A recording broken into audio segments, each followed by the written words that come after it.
So what's up mga sir?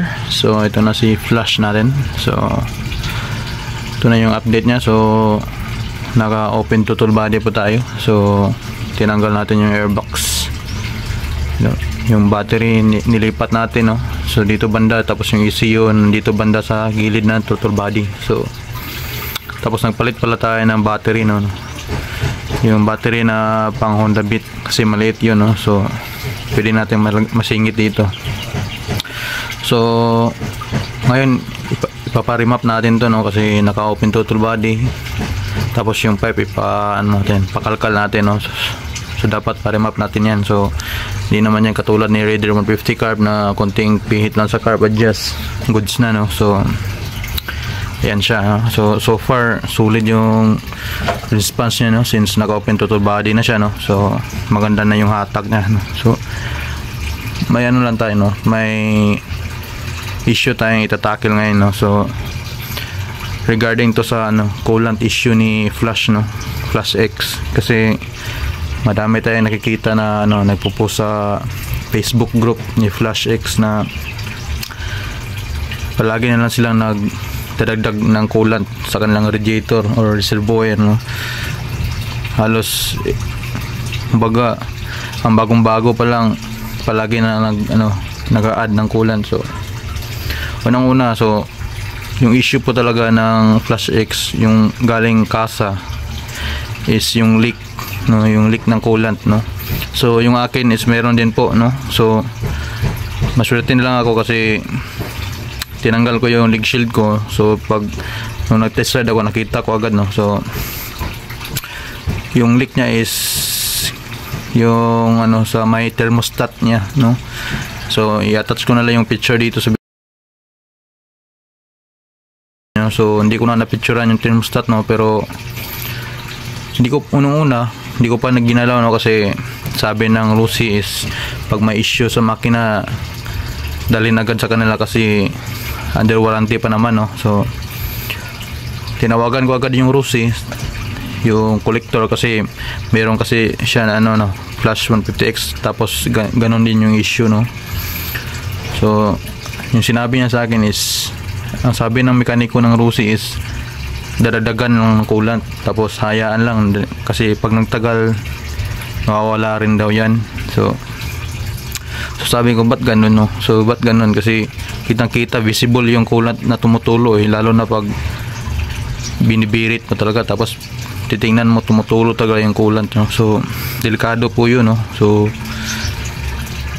hindi po normal yun. So ako mismo alam ko yun.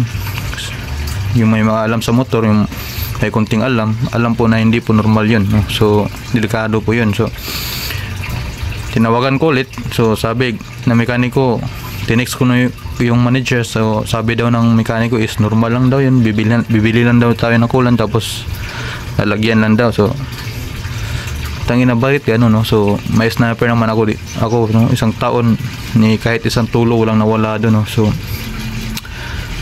ako na po yung gumawa, no? So tiningnan ko binuksan ko yung yung may leak. So i-attach ko na lang yung picture, tapos bumungad yung thermostat, no? So napansin ko doon is yung rubber seal, no? Yung rubber seal or gasket, rubber gasket ng thermostat is baliktad yung pagkakabit, no? Baliktad po siya. So kahit na anong higpit mo sa bolt, tutulo pa rin yung coolant kasi baliktad, no? So inayos ko lang, tapos binalik ko. So ayan, okay na, wala nang problema sa coolant, di na nawawala ng coolant, di na kumbaga all goods na, no? So ngayon yung iba kagabi may nag-flex na nilagyan niya ng hose dito sa leak shield niyan, nakalabas yung hose kasi nirekta niya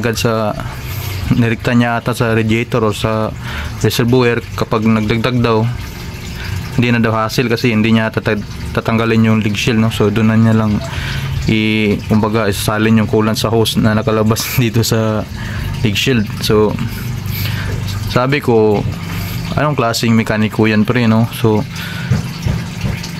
anong klaseng mekaniko ka, sasabihin mo na normal lang, mawawala lang.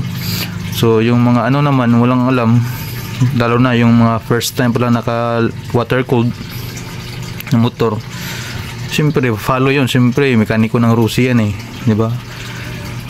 So tayo namang may alam, siyempre mag-advise tayo na hindi pwede yan, so nag-feedback tayo doon sa kanila na hindi yan.